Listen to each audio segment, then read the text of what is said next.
All right, welcome back to the Up and Up podcast. This is episode 6, and uh, unfortunately, we don't have a guest this week because of some scheduling conflicts. But uh, probably next week. I won't make any Hopefully, promises, but yeah, hopefully next week. We're back to episode 4. we'll just imagine we didn't say it last week, so forget that. Yeah, but um, this week we're probably just gonna have like a general themed episode about media and whatnot, but let's um, bring it in by. I'll just ask you guys, what's like, the last movie, video game, TV show, or whatever that you were most like excited for, or whatever. Sorry, Uh, got I think for anything? me, the only thing I really watch out for is if I've already found a TV show that I like. If there's a follow-up season, then I'm like paying attention to the release date. Otherwise, I remember The Witcher or the Dota anime on Netflix. Those kinds of things where like even Rick and Morty. I enjoyed previous seasons, so I'm likely gonna enjoy the future ones. So I'll keep a lookout for when they release. But for other kinds of things, or even TV shows I haven't heard about, then I'm not really aware of them until maybe someone gives me a recommendation. Yeah. Okay. I think the movie I last saw that I was most excited for was Black Panther 2. Um, I don't watch a lot of trailers for movies or games. Actually, no. Okay, I guess more recently was The Menu, which I watched very recently.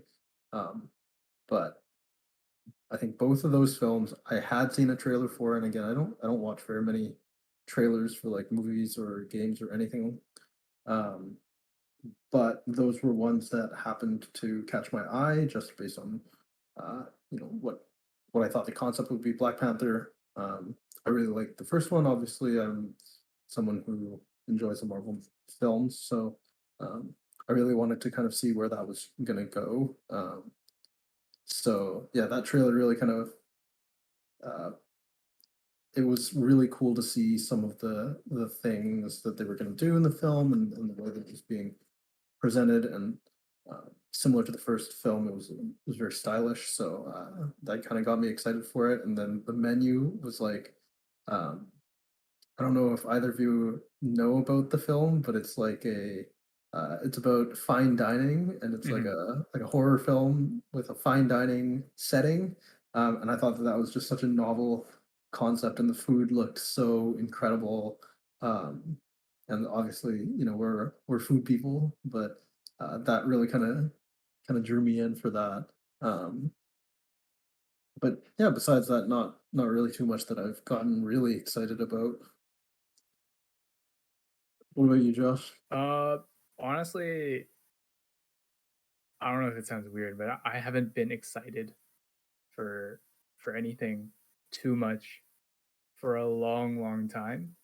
Like, sure, like projects or things will come out or like get announced where I'm like, oh, this would be cool. I'll give it a play or a watch or whatever when it comes out. Mhm. But I haven't been like, oh, I gotta consume this thing the moment it comes out. Like I'm just waiting for it. Like, I don't know. It's just probably through years of being disappointed and jaded. Uh, I just don't really have many things coming out that I'm really hyped for. Mhm. Usually, if I would be hyped for something, it'd be probably like an adaptation of something I've already read or played. Like Sarah was mentioning The Witcher. Uh, I was pretty excited to see how the Netflix adaptation would play out because read some of the novels and played the games, and like the world is really interesting to me.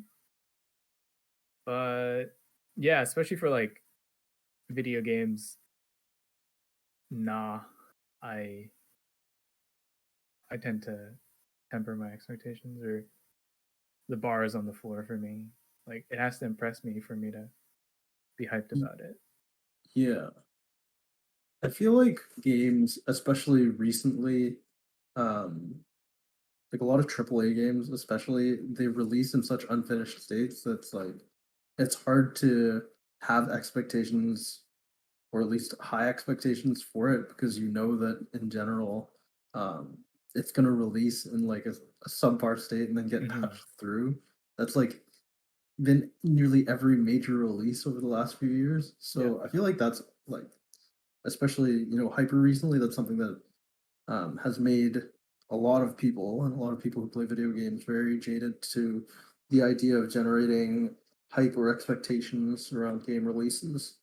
Um, I know like the most recent Pokemon games were something that a lot of people were very excited for, and like I'm always excited about Pokemon. I'm a big Pokemon fan, but I think as people have now come to expect, they're by far the most unpolished games that like that come out of any big studio, right? This is like Nintendo's primary flagship IP, and it's just like the games are objectively terrible quality.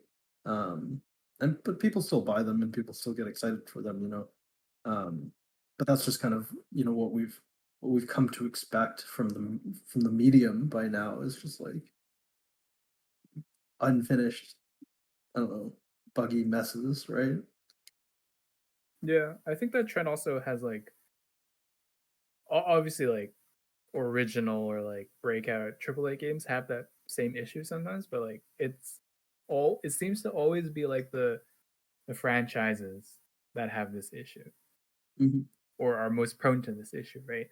But people still buy them like sheep. uh, for like Call of Duty. Everyone just buys that game, or like FIFA or NBA and all that stuff, right? Yeah. Yeah, sports games definitely. It's like it's an exact carbon copy of Well, the isn't same game every year. isn't Pokemon like also very similar Yeah, it is. in So this their yeah this the most recent games were like they generated a lot more hype because it's like the first open world game in the series. So that was kind of a big draw for a lot of people, that like, okay, um it's finally fully escaped from the top down map. You can go anywhere you want and things like that. Um, but yeah, for like nearly 20 years, Pokemon was the exact same games. Um, it's like Not nearly at the frequency of sports games, but definitely in the same vein. Yeah. big companies have no a real incentive to create new games if everyone's just buying, like you say, carbon copy of the previous game with just new characters or new players or whatnot. It's I don't think it's like the onus is on them to create something new. It's the onus is on their competitors, um, Mhm. or on the people. But if the people are happy buying every FIFA with just new players, then nothing wrong with the company doing that. No, obviously, I'm not one of the people consuming that. Um, I do think that ever since games became free to play microtransaction, a lot more of the developing became on the microtransactions instead of, oh, here's a completed game. Oh, we worked hard on it, so it's going to cost you. But that's like the big cost Mhm. afterwards. We already got your money, so everything else is kind of just bonus in that sense. Yeah. Or if it's a completed game, they don't need to work on it. Just go work on the next game. A lot of people have that service. It costs free instead of creating a new product. So nowadays you have, or not even nowadays, starting from World of Warcraft and StarCraft, that it's the same game for years and years now, just constant updates. Um, so the companies, yeah, there isn't a lot to get excited about because the companies aren't pushing breaking edge gameplay, innovation, ideas, stories to the consumers anymore because they already got their cash cow and they're just milking it. Yeah, I find so something really interesting that you said there was like the onus falls on the competition. Um, and I think that's like, yeah, that's so true. And especially now at this point, these franchises have been developed for so many years now.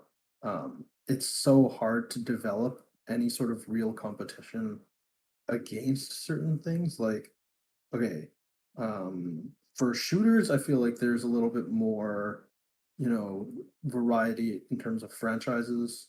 Um, but for something like Pokemon, I don't even know if it's possible to to create a major competitor to that franchise, right? Like it's the most profitable franchise in like history.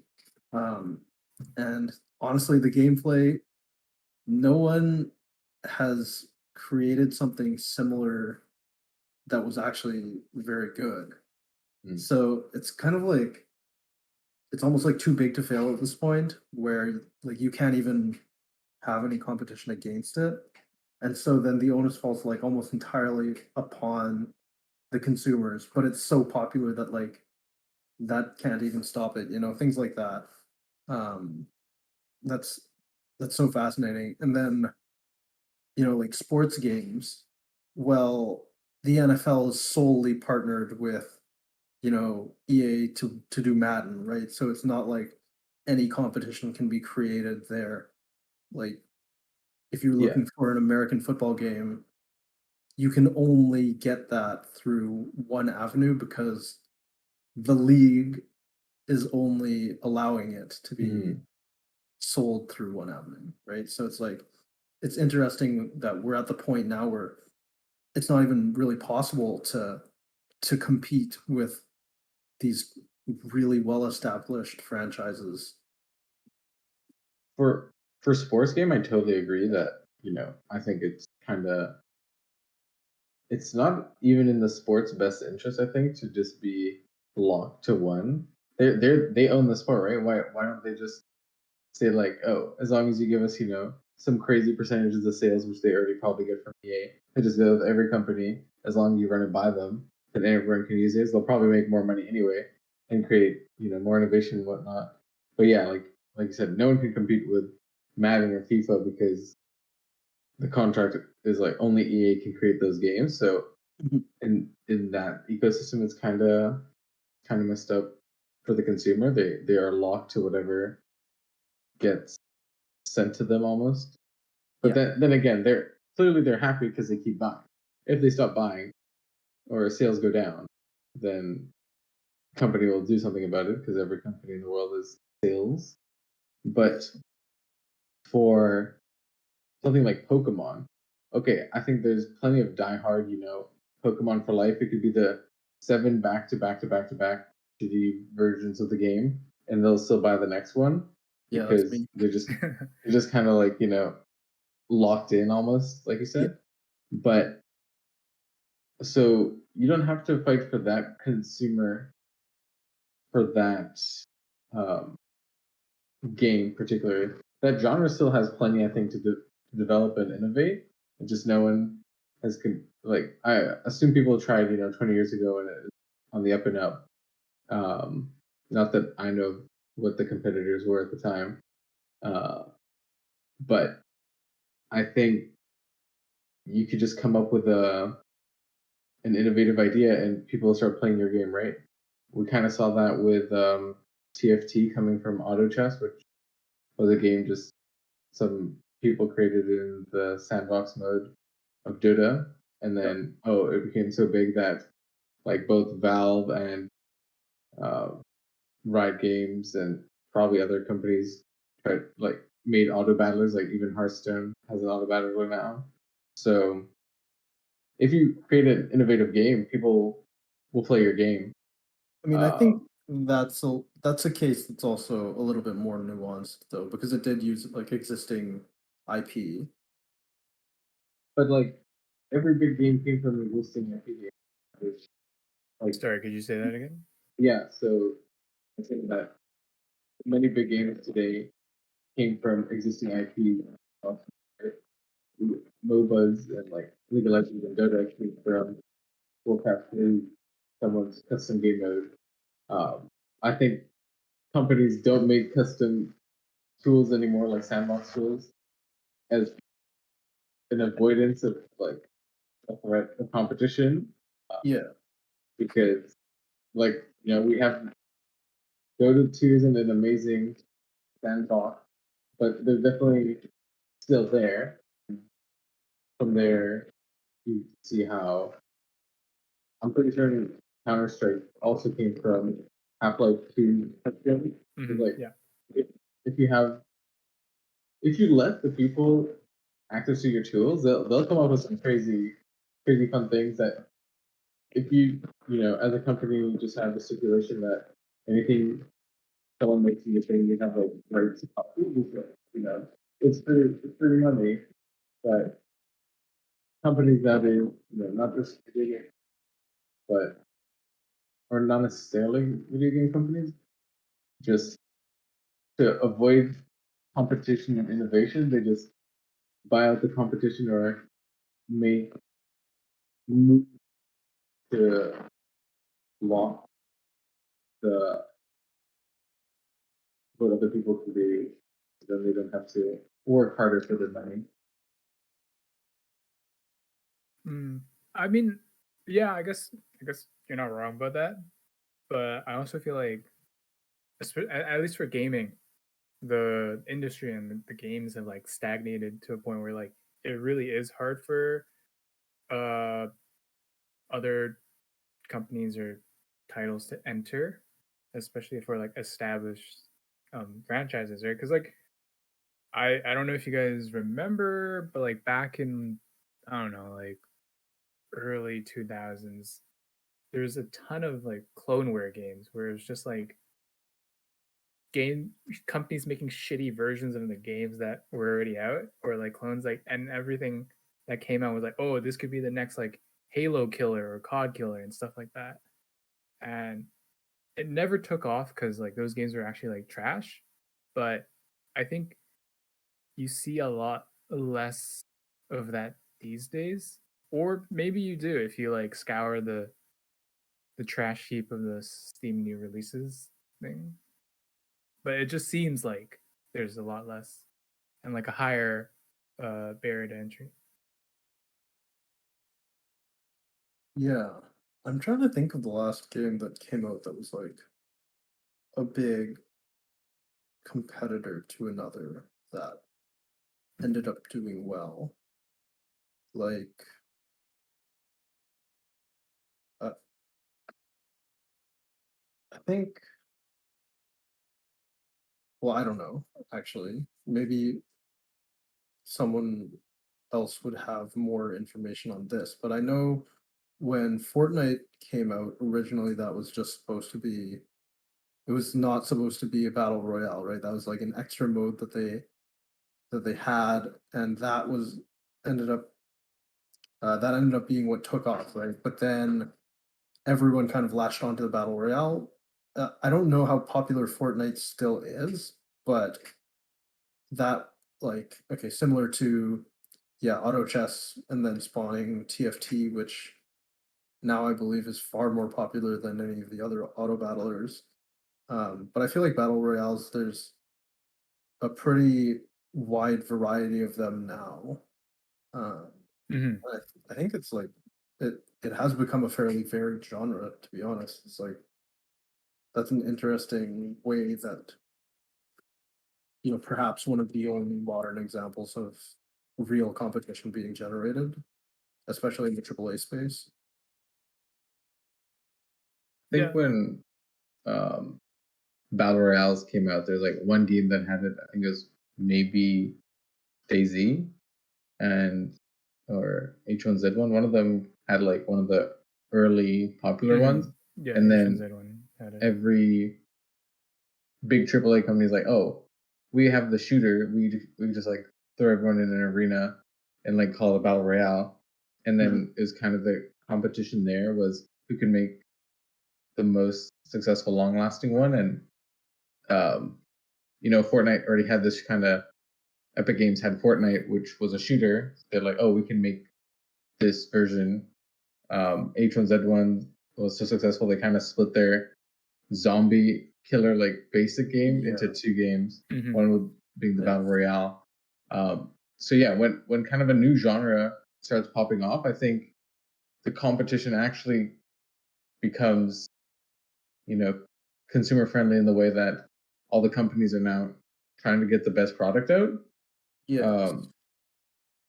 So sure, for games that are so big in their space, like you're not going to make a MOBA nowadays to compete with League of Legends. There's no reason to.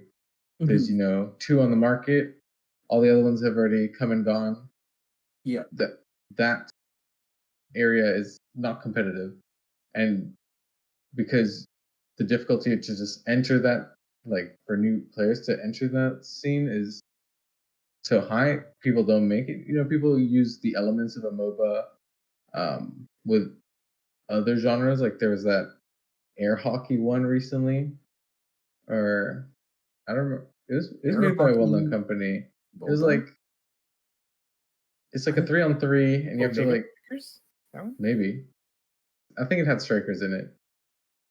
Yeah, maybe. I'm not too familiar with the game, but yeah, but it's like okay, people will draw elements from it, but you're not. That game isn't there to compete with, the giants, and that's fine. I think also a lot of big games or well-rated games nowadays are not made by AAA game companies, but indie developers or smaller studios, because it's like they're taking the onus to create successful or like new and fun ideas and bring them to life. Vampire Survivors or Valheim. These are made by like I'm pretty sure each one was made by like one guy or two people, and they sold millions. So it's and these are like fun new games that didn't exist before, and nowadays I'm pretty sure there's plenty of like Vampire Survivor clones made by bigger companies because they're like, oh, somebody was a pioneer in this field, like Trailblazer. Now we can safely make money off of it, but they have all the capital to make these like try things. They probably have a bit more worry. Oh, if they're a big game company, they make a quote unquote bad game, then there could be people won't like their stock will go down or whatever. I can say I get that, but I don't think that should be stopping them from their company mission. So I guess tying that back to the way this conversation started, though, there is like, okay, I guess for me at least, and I may not be the target audience for this, but I don't hear about any indie games before they're released.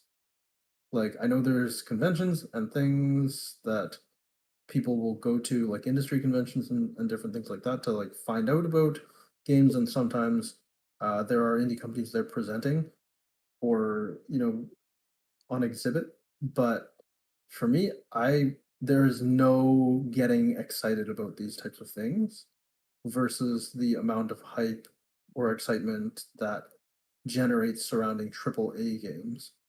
So I'm not sure if that also kind of works to the detriment of the AAA and the benefit of the indie, where there are no expectations generated, and thereby the product can kind of shine on its own. And if it's a really good product, then because there were no expectations going in, perhaps that's even more impressive. Like I I think also relating this to kind of movies and stuff. I don't pay attention to trailers or social media or these conventions. So I let word of mouth, though word of internet or word of other sources, Mhm. do the heavy lifting. I think AAA games also advertise their game. That's why they're building up expectations as well, in part.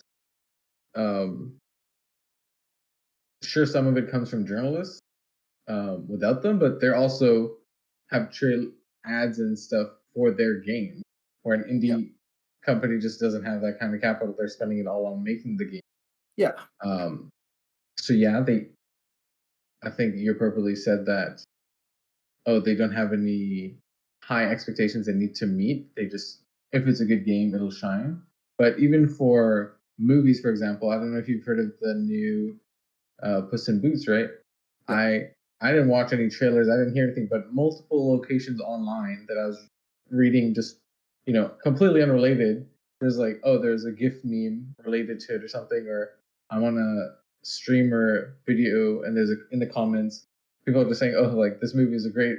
So, oh, if I'm seeing this in multiple locations, I'm like, hey, this is clearly hitting well. I'm gonna go check it out. So you don't need to have like the big trailers and all that. If it's got enough people checking it out, that if it's a good product, they're gonna share that with their friends and or strangers Yeah. online, then it'll build off that, right? And So doesn't that also contribute though to the expectations and the hype? but I'm not sure that, for example, using the example of Puss in Boots, Yeah. the movie that just came out, that it had a lot of expectations, or if it did, it definitely went above what people expected. Well, not like maybe.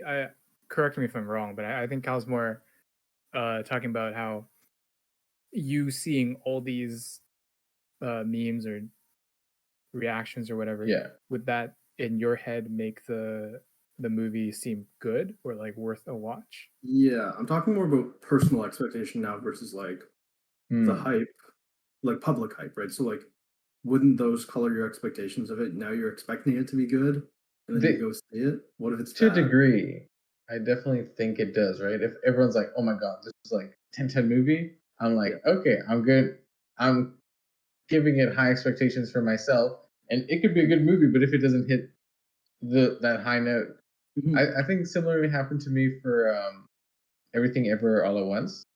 Okay. Everyone was like, I came back from the theaters crying, or not everyone, but I had several people come back and tell me that, and I was like, okay, that like 1, 2 people you can argue, but I had like 3 or 4 people tell me that, and every other person is saying like, oh, like best movie I've seen in like a really long time, Mhm. things like that. I'm like, damn, like I had high expectations for the movie, and it was a good movie, and I enjoyed it, but I think those high expectations from people made it fall a little flatter than it would have if I came completely blind into it Yeah. without.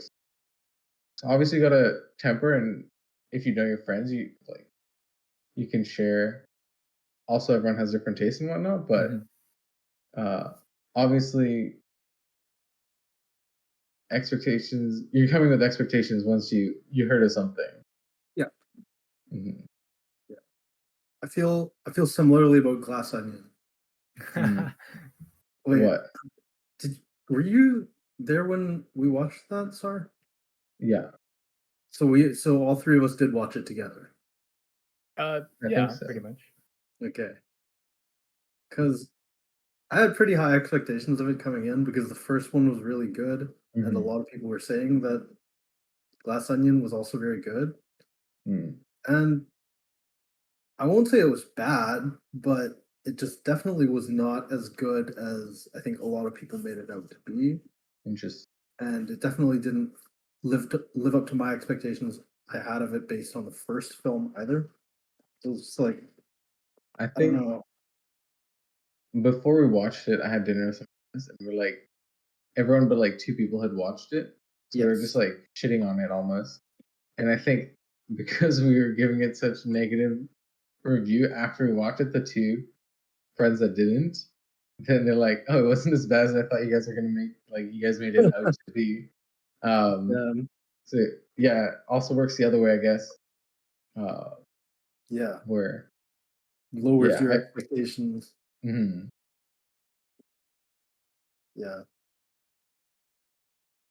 So like here's something I just want to see like how you guys um feel about it, because I'm at the point where if I don't have expectations for a movie or like whatever, or I'm just playing a game, I usually, and I don't expect to get anything out of like, I usually play stuff just for entertainment, Mhm. and as long as I guess that time slot in which I was doing it, I felt like, you know, was worth my time, or like it was okay, I'm perfectly satisfied with that.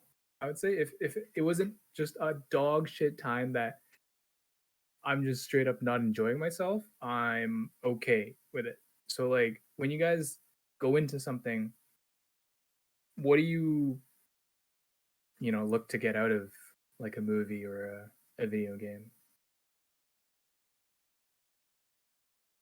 I think okay, so for games, personally, it's the price really kind of influences me in that sense. And that's why I Okay. think AAA games as well are like they're very disappointing these days because if I'm paying a lot of money for that experience, Mhm. then it better be worth that amount of money. Like seeing a movie, if I'm watching it, okay, you can say like I go to the theater to watch it, and theaters have gotten more expensive recently, but like I could go and see 7 movies at the theater for the price of one AAA game. And if I don't end up playing that game more than I guess 14 hours, then like even the price to like time ratio is heavily skewed towards going to see 7 movies, Right. right? Um, so I I don't know, like it's I think I do have greater like desire for it to be worth my money as well as my time, and with a greater, both kind of time cost and monetary cost, the expectations do go up, and the disappointment is increased if it's not good. Hmm. Yeah, I I ha- think I have similar mindset as well. Where if a movie cost me $15-$20 for 2 hours or so, if a game like I better get an enjoyment of a roughly equivalent. I think I was told by some people they don't like that kind of comparison in terms of like value entertainment because like movies and games are different or whatever. Um, I think it's like I'm not using it one to one, but it's a good estimate uh, for kind of how I rate my enjoyment. I'm willing to see movies sometimes, especially if the hype is worth it. Like the prices are going up, and I'm not. But free sources of media, games, or even movies for online.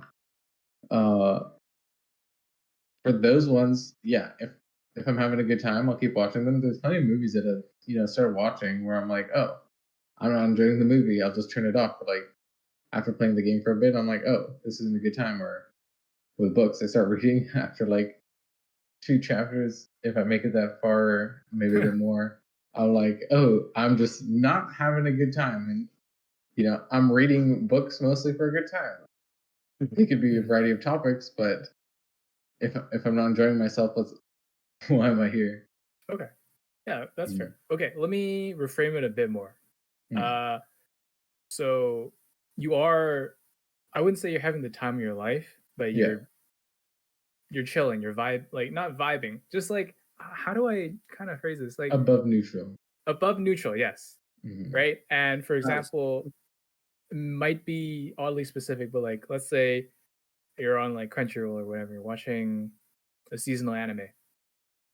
You know it's not like a 10 out of 10 or a 9 out of 10 or even an 8 out of 10, maybe a 6 out of 10.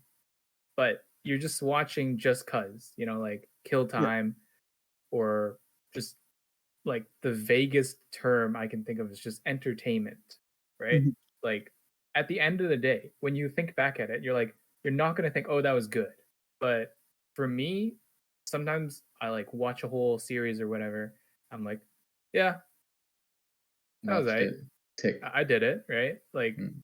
would I like if you gave me time to reflect on my day or my life, would I regret doing that? I probably wouldn't, right? But for me, I think I can, without sounding like snobby or whatever, like I can detach myself from like, okay, yeah, I have a specific like I know what good taste is, quotation marks, and like if I'm looking for something that fits that, like I'm a lot more critical of whatever show, but sometimes I just want to like watch trash. Like for example, like analogy would be like eating food, like a palate. Like I would say I have a pretty decent palate, but sometimes I just want McDonald's, right? Instead of like a Well, that's nice part of the decent palate, bro. no. But I know McDonald's ain't good, bro. I hear what you're saying. You know what? Like that's I how definitely have, I don't. some shows where I'm like, oh, I've watched it and the general idea of the show or the premise is good enough that I'll, if I'm bored and trying to pass the time, I'll use that as a method or means to an end. But sometimes there's a show that maybe starts all right or even starts bad. I give it another episode or two, but or I've had ones where I think I watched 80% of the show, and I was like, oh, this is pretty damn bad. But it got to the point where even though I got to 80%, I never watched the last 20%. Um, I I never had the commitment, like you said. So it was just using it to pass the time, and now it doesn't even meet that bar. So I'll drop it. Okay. I think I'm probably in the same boat as Sar, to be honest. Okay. If something's bad, or like if I'm not really enjoying it, or okay, and I think especially this is um this is a big factor, is that if I know I could be doing something else that is more enjoyable, I will Mhm. stop what I'm doing to go do that instead. Like if I am watching a a TV show and I'm not enjoying it anymore, and I have other things, like other shows that I have wanted to watch, and like I know that I could be getting more enjoyment or more fulfillment by stopping what I'm doing and doing something else, I generally won't continue doing what I'm doing. Um, and I think that's like it also speaks to just the endless amount of content there is out there now where like, yeah, I'm not really forced to just kind of stick it out. Mhm. And especially with like streaming services and binging, which is something we're going to talk about a little bit later. But um, it's like back in the day on cable, if you were watching a TV show, you wouldn't know how it was going to turn out. If it turned out bad, you have to watch every single week to find out that it turned out bad. But if I'm Mhm. watching something and it's starting to go bad, I don't need to watch that shit anymore. I can just turn that off and then go watch something else, right? So it's like I think in my opinion, there's no real reason for me to subject myself to that. Like, Yeah. and even things that are like you said, satisfying, or like even just like a 5.5 out of 10, like just above the average. Like, okay, maybe it gives me a chuckle every once in a while. Like, I know that there's something else out there that I would rather be watching in that case, right? Like, why wouldn't I want to just go watch something that is a 7, 8, 9 out of 10 instead? No, that's fair. I would say, just to clarify, my point is obviously if I know there's something better, I'm gonna stop. But it's just like Yeah, sometimes when there's nothing else, you know. I guess. Like, okay, I suppose movies like are perhaps closer then. Like, if I was watching a movie, Mhm. I generally wouldn't stop it halfway through. I would probably just watch it to the end and then carry on. But for TV shows, like, I have no problem just stopping in the middle of a show and Right. not finishing it. Shorter form media is Yeah. definitely easier. Yeah, or like games too. Like I've played some games to like 10 hours and then I'm like, you know what, this game sucks. And then I just put it down and I never play it ever again. All right. Well, we're gonna take a break. But when we come back, we're gonna continue talking in this general subject area. So yeah, we'll see you after the break. All right, we're back from break. Following in line with media and how nowadays we have all the content at our fingertips, we're kind of discussing binging. This past week, I've watched like season 2 through 8 of Game of Thrones in 4 days or so because I found the Yeah. time. But um, I think when I was doing it, I was thinking a little bit. Also, I had a phase like this a year ago, but I didn't have a job at the time, so it's a little easier to see why. But with without having weekly airings of shows, or because now when Netflix uploads a new series, they just upload all the shows at once, uh, compared to cartoons or anime where it's a weekly procedure. It feels that you have the newfound option of binging or watching everything at once with little breaks. So what is kind of your opinions on binging? Have you binged something before? Or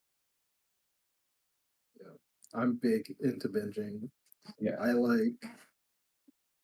don't know, I was on the Netflix train pretty early when it started to really take off and there were some very popular shows that I had previously watched week to week, like sitcoms like Community and How I Met Your Mother. Those were like really big, and like The Office, shows that were huge on TV that were now able to be binged. And so like I think rewatching um specifically was a big way of binging content for me. Um Even before that, like DVD box sets and stuff, like I always used to love just sitting down and like just watching something all night. And like I don't really sleep, so I was able to just do that as a kid where I would just, watch an entire TV series over the course of like a day and a night, or even like books and things. Like I love to read books all in one go. I don't really like putting them down. I just want to like enjoy it all in one sitting, and then move on to whatever's next. So I'm a big fan of being able to do that. Um, for shows that come out week to week these days, I'll usually wait until it's all out and then just binge it anyways. Um, so I think like having access to that type of model really has also conditioned me further into doing things in that way, even if it is released on a traditional week to week schedule. Okay, interesting. I wouldn't say I binge a lot of things or like media wise.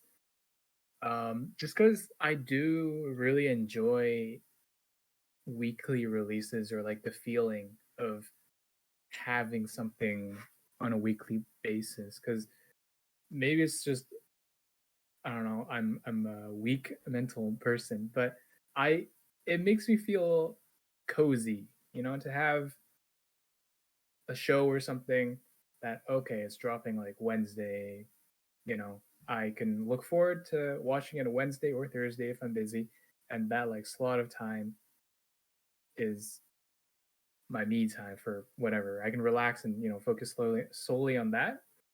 But that's mainly for like shows. For like books or manga, I love binging those. Maybe it's just the fact that when there's like no set like runtime, I go way harder on things. Whereas like for binging shows, like you know at the least like you're spending like, I don't know, 5 hours on like a couple episodes, right? Versus when I'm reading like a book, or there's like a ton of chapters of a good manga, I'll just sit there and read it, and like the time just goes away. So I think for me it's very varied on the type of media that I binge. And it's just not everything. Yeah. I think for readable media like manga or books, you contrasted to TV shows where every 20 minutes or an hour you manually need to be aware that you're going next.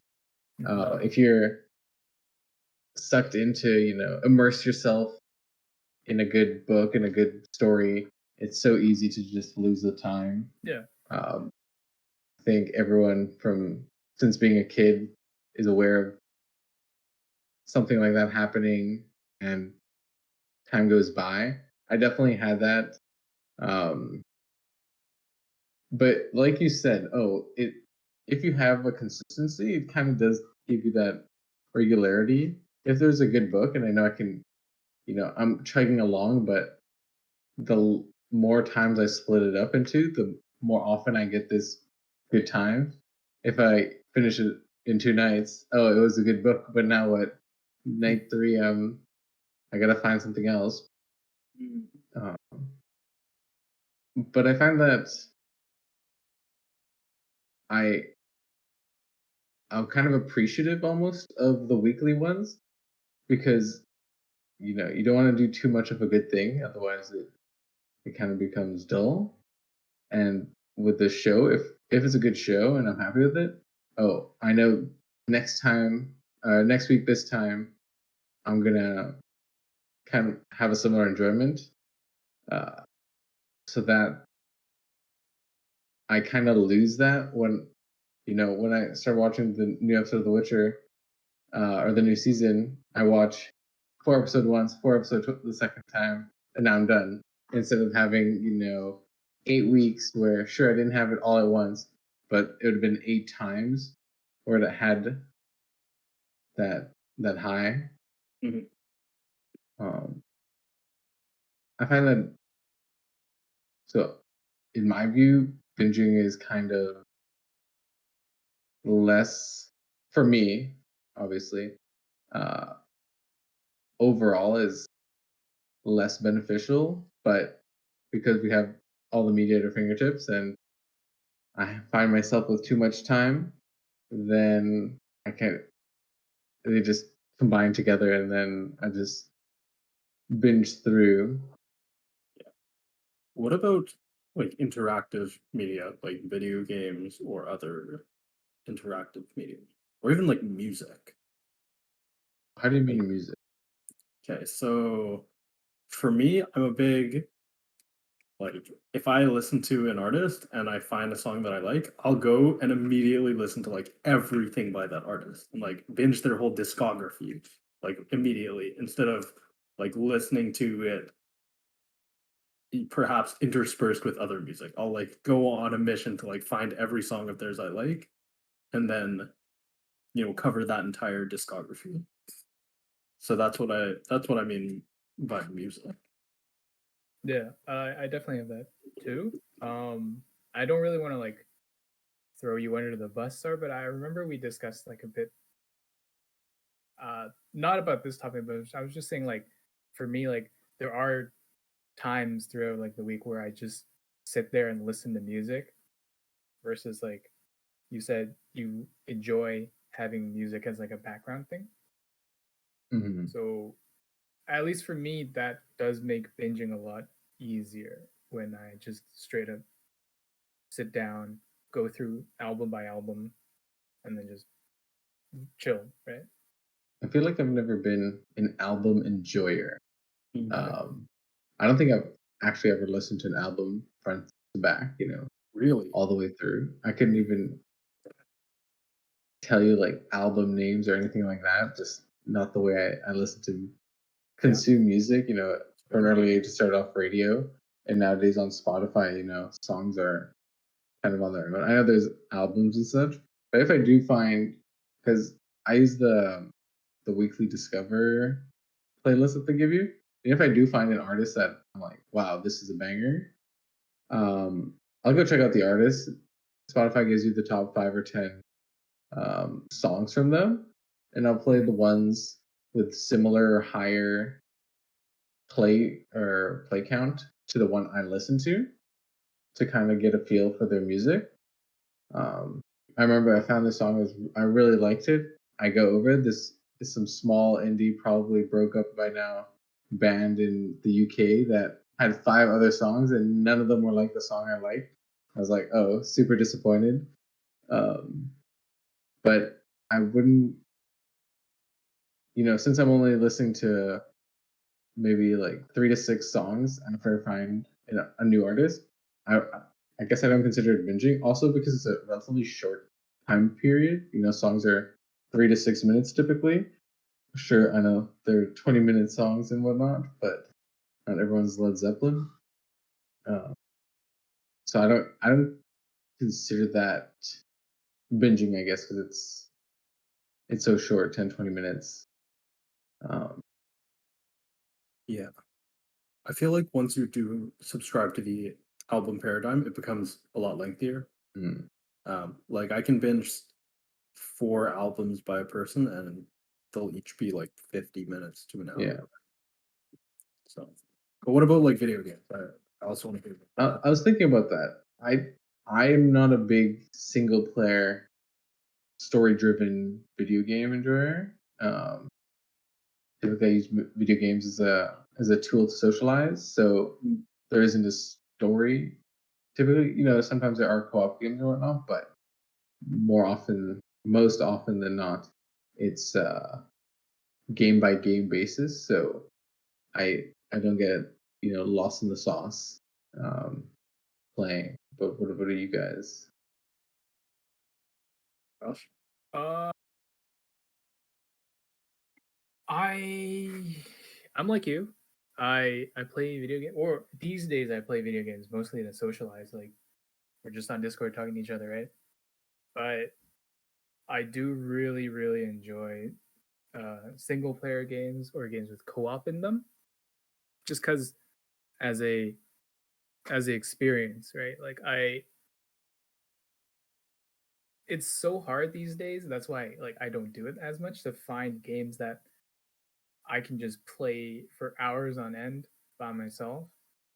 Uh, I don't know. Like, what would be the last game? Okay, a game that I binged the last was probably Cyberpunk 2077. Not just because, okay, yes, I wanted to get my money's worth out of the game because it was not the best, but like, I still really enjoyed it for what it's worth. And the story, that kind of open world thing where you were still limited by the branches and whatnot, and they didn't really make it as open, but we can talk about stuff like that later. I still really enjoyed it. It was a good experience, and I think I did replay it or like go. I 100% on the game, so you know, take that as Yeah. what it's worth. For games, like binging that way, like how long would you say a session would be? Like how long would you be playing for to consider a binge instead of like a normal session? So when did Cyberpunk come out again? Let me check this real quick. A Years ago. year and a half ago, 2 years ago. I think if it's more than I don't December know, 10th. expected, or the sun was up and I look out the window and the sun's down, or kind of I lost track of time Yeah. when I didn't expect it, Mhm. then That's a or binge. I'm like, oh, I'll just do this one more quest, and then I'm like, Yeah. I'll just do this one more, and I kind of like keep moving the end zone. Mhm. That's when I'm like, oh, I've gone past what I would in like quote unquote like normal state of mind maybe Yeah. have done. So then it's Interesting. For me, when Cyberpunk came out, you didn't see me in Discord for like the 3 days. I was not there. Yeah. So yeah. So for me, with video games, I feel like at this point I binge so much that that's just like a normal session for me is like, Mhm. okay, I know I'll be playing this game probably for like 8+ hours at a time. Like that ends up being the norm instead of like, oh yeah, like sun's coming up, perfect. Like that means it was like a successful binge. Like the most recent single player game I played was Pokemon. And usually I try and finish them in one session every time they come out. This one being open world, I did a lot more exploring, so I didn't finish it all in one session. But the previous like 4 generations, I like put in my 10 hours just like in a row to just finish it right away. Um, so I think it's interesting to hear you guys talk about like, oh yeah, if I end up losing track of time or if I'm like pushing, one more quest or like just like pushing the session past what the normal time would be, it's like I don't know, maybe I binge too hard now. That doesn't happen anymore to me. It's not like oh, I'll just play one more quest. It's more like, oh, I'm physically mentally exhausted. Now it's time to stop. do you Yeah. find yourself skipping, I don't know, meals or appropriate No, break times? no, because like I'll take breaks, Yeah. but it's not like I'll put it down. It's not like I'll stop and then go do something else. It's just a break. I'll go eat, Mm. but I'll get right back into it once I'm done eating, type of thing. Similar to like I guess when I'm Are binging you TV, like I can eat during that, right? Or like do things mhm. during that. So it's never really an interrupted flow. It's just uh, a pause and then a I rest. I find for me it ruins my routine. I'm not eating when I would be normally. I'm like skipping meals. I'm, you know, going to the washroom maybe an hour after I could have, So just you're straight because. up like absorbed in the thing. Yeah, Lost in the I'll just watch this sauce. next Yeah. episode and this next episode, and I'm like, okay, now my bladder is saying you gotta go, so I'm like, okay, I pushed Yeah. it enough, kind of Okay. thing. Where it's like, oh, I'm like, I know I was hungry 2 hours ago, but now I'm real hungry, and Hmm. so I'll be like, okay, I really gotta eat, but then I'll eat, during the typical session I would have normally eaten 2 or 3 meals. I'd eat maybe one and a half meals, Hmm. grab something at the end or something like that. So I'm it's it's destructive almost in that Yeah. regard. I think like for interactive things, definitely. Like, y'all like watch TV while you eat? Is that a is that a thing When in yeah, your respective households? yeah. I Usually I for dinner, no. Usually for hmm. dinner, we like to sit down Hmm. If I together. live with other people, I don't. If when I'm on my own, it's just me. I'll typically eat at my computer and watch a stream. Um, Okay. but if I don't think like I know when I'm at home with my parents, like, oh, my dad was in the middle of watching a football game. Oh, you pause that shit when we're eating. Like, Yeah. um, Sorry. So no.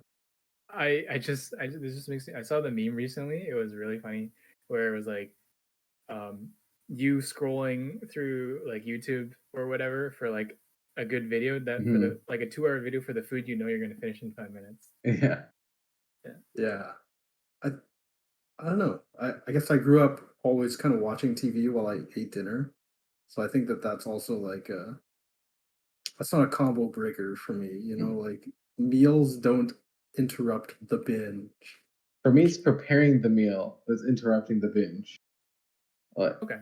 I gotta get up and make food, even if it's something like I have frozen wings or something. I just need to throw it on the tray, and then flip it once. That's that that work is interrupting the binge. Really. I Well, feel like it my is, flow right? is I just gotta get up. I'm sitting on the couch and I'm gonna go across the apartment. I just swap to my phone and then keep watching. Oh, okay. I don't go that hard, I guess. That's like I feel like that's pretty common for me. It's like, okay, I gotta cook dinner now, so I'll just, turn Netflix off of the TV, put it on my phone, set up my phone, cook, keep watching, Mm. eat, keep watching. Like, I don't know. Yeah. I'm coming to For realize that tasks like perhaps that, I I have do that too for sure.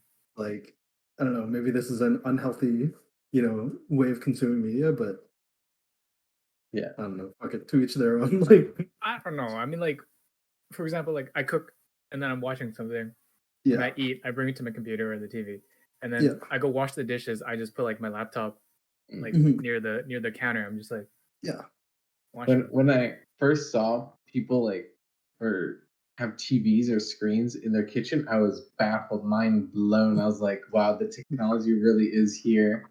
Um, yeah, because the moment I'm in my kitchen, I'm disconnected almost. Is the my mm, I do sometimes play stuff on my phone for the audio, but typically my eyes are not focused. yeah. So even then, because my eyes aren't focused, I rarely have something playing in the kitchen. So Mhm, it is a hard break for me. mhm. When That's probably healthy. Anyways, on that note, um, coming up to the time again. Hopefully, we'll have a guest on for next week. Um, it just kind of fell through this week, but yeah, we'll be reaching back out and seeing if we can lock down a guest for next week. Thanks for listening to episode 6 Yep. of the Up and Up podcast, and yeah, and we'll be back next week with another episode. sweet. Yeah. Thanks for tuning in. Bye.